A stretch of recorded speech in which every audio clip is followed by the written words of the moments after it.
Donc, si vous voulez vraiment réussir, vous allez devoir commencer à investir votre énergie en vous-même et dans votre avenir. Et vous allez devoir trouver quelque chose que vous aimez faire.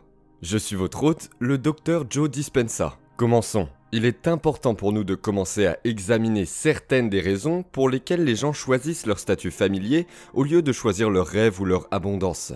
Et la meilleure façon dont je peux dire que vous arrivez à votre futur abondant est que vous devez faire une série de choix cohérents en choisissant votre soi. Maintenant, qu'est-ce que je veux dire par là? Vous pouvez dire « je veux devenir abondant ». Hey, j'ai ce grand rêve. Je vais créer cette nouvelle application. Je vais créer ce nouveau programme pour les enfants. J'ai ce nouveau modèle d'entreprise que je veux présenter. Je vais m'associer avec cette personne pour créer un nouveau programme en ligne pour quelqu'un. Et j'ai eu cette grande invention, et je dois lui donner vie. Et puis la question que je vais poser à la plupart des gens est « que voulez-vous de plus ?» Vous voulez cet avenir plus que votre fatigue, plus que votre besoin de dormir, plus que vos réactions émotionnelles et votre stress, plus que vos textos, plus que les appels téléphoniques aux mêmes personnes où vous parlez des mêmes choses qui vous prennent beaucoup de temps et réaffirment certaines émotions? Vous ne voulez plus que les jeux vidéo ou la télévision? Vous le voulez plus que vos plaintes, plus que vos horaires, plus que vos engagements sociaux, plus que les gens que vous avez besoin de voir? Parce que ce que vous faites réellement lorsque vous vous contentez de votre fatigue et que vous dites « je n'ai pas envie de faire des efforts pour revoir ma vision, revoir les choix que je vais faire, revoir les comportements et les choses que je dois faire ces choses », et vous les faites réellement. Quand vous arrêtez ce processus, ce que vous dites vraiment à l'univers, c'est que ce que je veux vraiment, c'est mon corps. Je veux les besoins de mon corps plus que ma vision. Je suis plus attaché émotionnellement aux expériences de mon environnement, qui produisent des émotions familières, qui réaffirment mon ancien moi. Et bien sûr, je suis plus attaché à mon avenir prévisible et à mon passé familier, et le temps que j'accorde à mon avenir est limité. J'ai trop de choses à faire dans mon agenda qui font obstacle à mon succès ou à mon abondance. Et les gens abandonnent alors leur vision. Donc, ce que vous dites vraiment quand vous faites ça, c'est que vous voulez votre vision plus que toutes ces choses. Et les gens qui démontrent l'abondance disent « Ok, je suis fatigué, mais je vais quand même faire ma méditation. Ok, je suis fatigué, j'ai eu une journée difficile, pleine d'émotions, mais j'ai pu écrire comment j'ai réagi dans certaines situations et j'ai pu réfléchir à la façon dont je vais mieux m'y prendre. Oui, je dois faire ce plan d'affaires particulier où je vais mettre en place cette chose stratégique pour écrire ce blog, et ça va me prendre du temps. Eh bien, écoutez, je suis fatigué, je vais me coucher tôt. Mais je vais me lever 2 heures plus tôt, ou 1h30 plus tôt. Et je vais me discipliner à le faire parce que je veux devenir un expert dans ce que je présente. Cela nécessite donc de placer votre rêve ou votre abondance au-dessus de tout le reste. C'est important pour vous de comprendre que lorsque vous commencez ce processus, c'est très important de commencer quelque part. N'y pensez pas trop, ne l'analysez pas trop, ne vous stressez pas trop. Commencez simplement.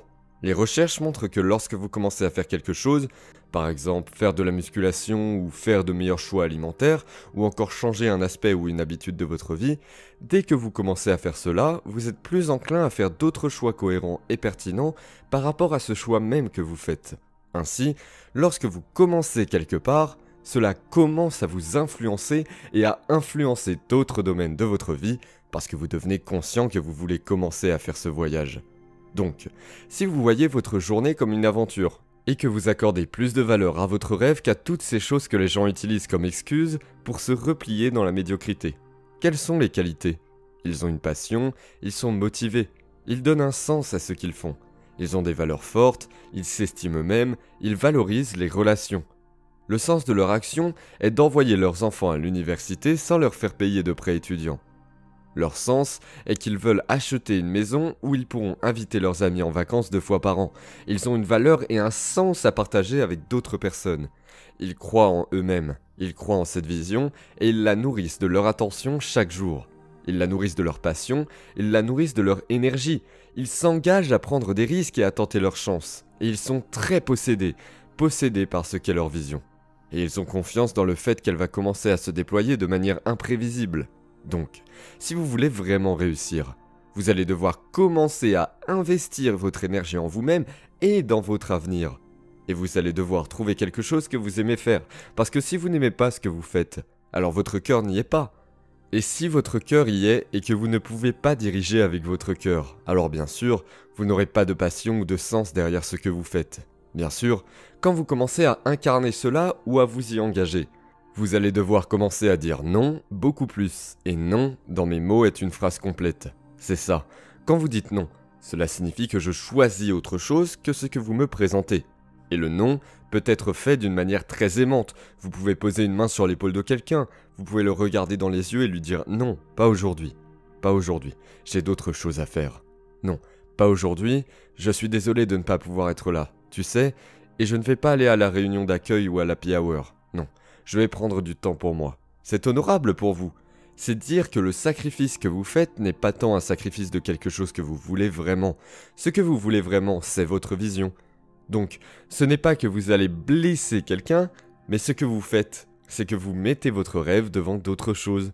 Et cela ne veut pas dire que vous allez perdre cette relation, parce que si vous avez l'impression que vous allez perdre cette relation, et que vous revenez à la mentalité de pénurie, cela vous permet de concentrer votre attention sur ce qui va vous rendre grand, au lieu de ce qui va faire de vous une moyenne ou de tomber dans les voies communes.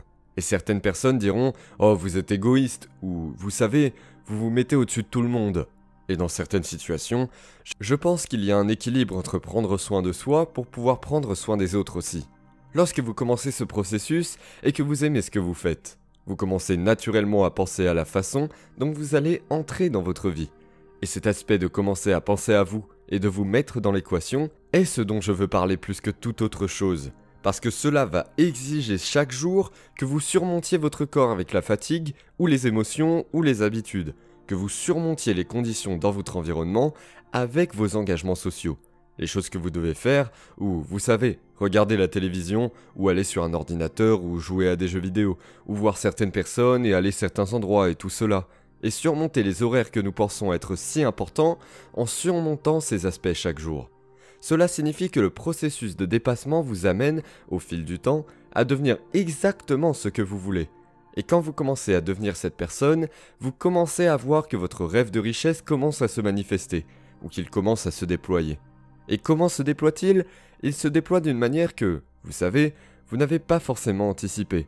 Nous appelons ça une synchronicité.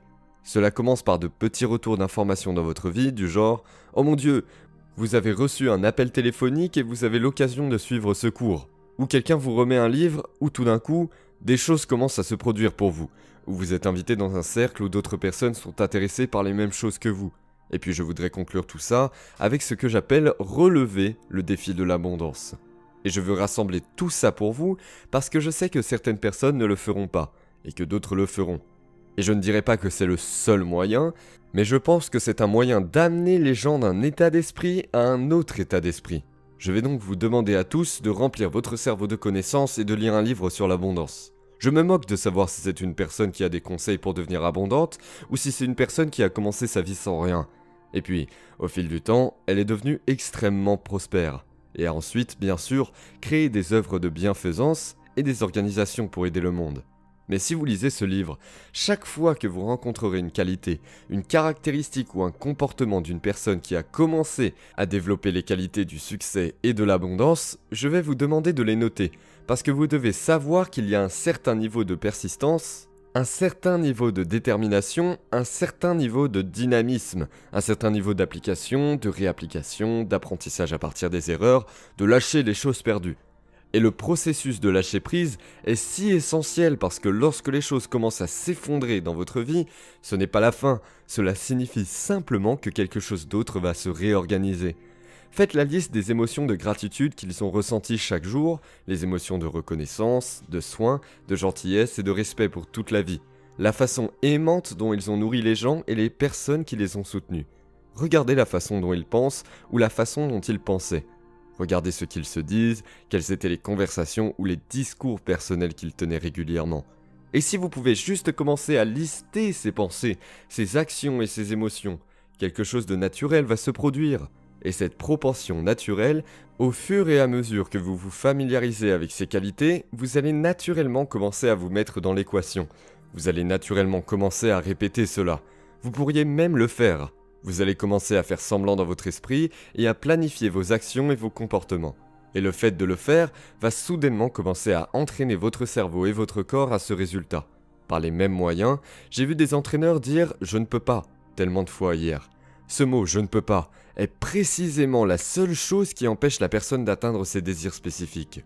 Et alors, je ne peux pas, c'est trop dur, je ne changerai jamais, l'abondance ne m'arrivera jamais, ça n'a pas marché la dernière fois, je ne veux pas me lever tôt, je suis trop fatigué, je ne sais pas comment faire, c'est la faute de quelqu'un d'autre.